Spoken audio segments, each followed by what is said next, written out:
Welcome to the deep dive. Today, we're really getting into a foundational story. You probably know it well. Cain and Abel, Genesis 4. That's right. The story everyone thinks they know, maybe. Exactly. And we've got some interesting sources to help us look at why God accepted one brother's offering, but, well, not the other. And it seems to go way deeper than just, the gifts themselves. It points towards their inner state, their hearts. Right. So our mission today is to unpack what this really ancient account reveals about what makes worship acceptable to God. Okay, so let's set the scene just a bit. We're talking first generation outside of Eden, right? Yeah, the absolute beginning, post-fall. You've got Cain, he's a tiller of the ground, Mhm. and Abel, he's a keeper of sheep.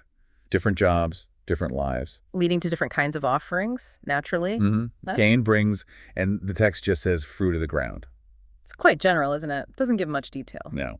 But then Abel, he brings the firstlings of his flock and of their fat. Okay, firstlings, that's bekero in Hebrew. That sounds like the best, the prime ones. It does. And fat, heleb, that specific part. Well, later in the law, that's often the portion specifically reserved for God, the richest part. So there's already a hint, maybe, of quality or intention in Abel's gift, giving the absolute best. It seems that way. It suggests a certain priority.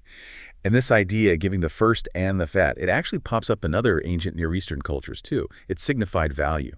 Interesting. Okay, so then God responds. Yes, Genesis says God respected or had regard for Abel and his offering. But for Cain and his offering, he did not. Correct. Now, the text doesn't spell out how this was shown. Was it fire from heaven? We don't know. But Cain definitely knew. His reaction is immediate. Oh, absolutely. He becomes very angry. The Hebrew word is chara, like burning anger.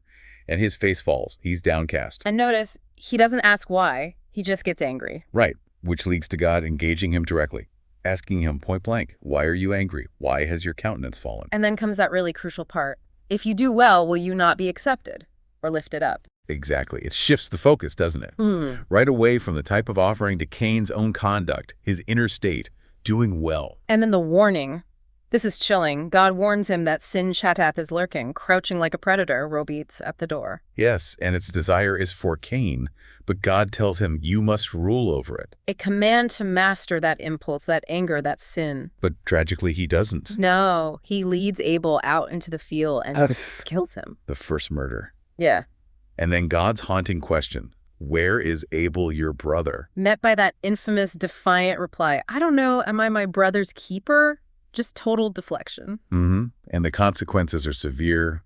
The ground is cursed for him. It won't yield its strength. He becomes a fugitive, a wanderer. He does get a mark of protection, strangely enough, but the core consequence is that alienation. Let's circle back to something you mentioned, the interstate.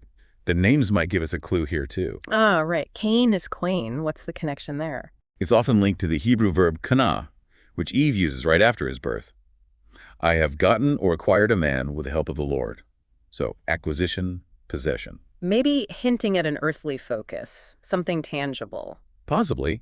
And some scholars even link Quain to a root meaning smith or forger, maybe even spear, thinking ahead to Tubal Cain, the metal worker, and perhaps linked to, well, violence or human industry versus reliance on God. Okay, contrasting sharply with Abel, his name is Hevel. Yes, hevel. It means breath, vapor, vanity, transience, like the word used all through Ecclesiastes. Wow.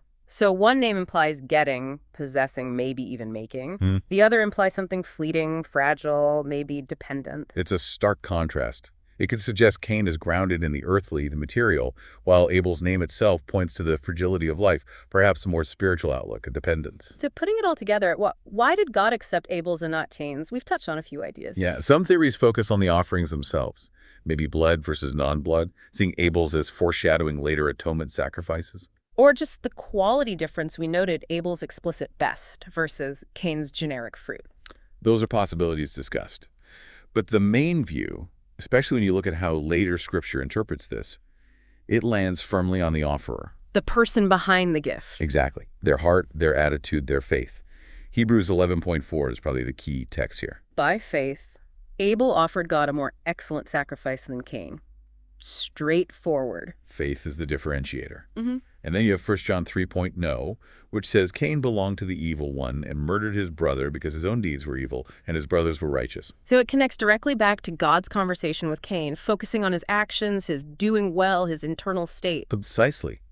It wasn't fundamentally about what they brought, but how and why they brought it.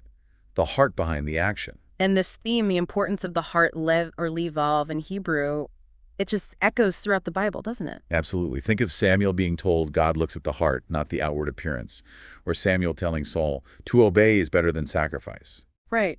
Or the Psalms talking about a broken and contrite heart being the true sacrifice God desires. Proverbs saying righteousness and justice are more acceptable than sacrifice. Even Jesus quoting Hosea, I desire mercy, not sacrifice. And his teaching about true worshipers worshiping in spirit and in truth, it always comes back to the internal reality, the relationship. So if we were to sort of synthesize the principles of acceptable worship from this story and its echoes. Well, number one seems to be faith. Hebrews makes that clear. Faith is foundational. Agreed. And number two, the heart is primary. God sees the inner person. Third, maybe obedience matters more than just going through the motions of ritual. Good one. Fourth, offering our best, like Abel did with the firstlings and fat, reflects that heart attitude. Giving God our first fruits, not leftovers. And maybe finally, it underlines that worship isn't just a transaction, it's relational. It's about our connection with God. Well said. This ancient story of Cain and Abel, it really isn't just some dusty history lesson. It throws a question right at us, doesn't it? What truly moves God? What does he value? Yeah, it's a potent reminder. Our outward acts, our offerings, whatever form they take, time, talent, resources, they matter. But it's the unseen landscape of the heart, isn't it? Hmm. Our faith, our underlying attitude, that genuine willingness to obey, to do well. Yeah. That's what ultimately gives our offering its true weight. So the final thought for everyone listening. What does this ancient story, this first conflict over worship, reveal about your own approach? How do you offer what you value, not just to God perhaps, but even, well, how you present your best self to the world? Something to think about. Thanks for this deep dive.